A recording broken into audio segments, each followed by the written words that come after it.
Do'stlar, mana xudo xolasa 2026-yil 9-avgust sanasida mana akalarimiz Qirg'izistondan kelib, bizni dehqonchiliklarni ko'rgani kelib, biz ham shunaqa sanada harakat qilaylik deb kelishgan ekan. Mana akamiz ham o'zimizga o'xshagan dehqon ko'cha chiqaradi. Qirg'izistondan kelgan ekan, ko'rib dehqonchilarni videoda ko'ryapman. Mana shu holatlari. Yo'q aka. Hech tegmasin. Mana do'stlar, dehqonchiliklar. Mana taylari ham xudo xolasa. Mana taylari ham 100% mana qo'limni nimasida. Xudo xolasa bu akaga buni ularni ham qilib beramiz. Do'stlar, bugun shu yerda mehmon kelibdi. Mana biz uxlab qolibmiz.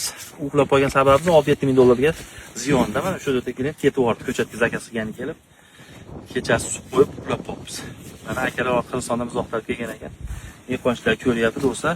Hammaga nasib qilsin do'stlar. Hamma mana shunaqa ko'chat qilsin, xudo xolasa. Ishlagan odam kam bo'lmaydi, boy bo'ladi. Uyda kansani divonda yotgan odam qatdan boy bo'ladi. Mana do'stlar,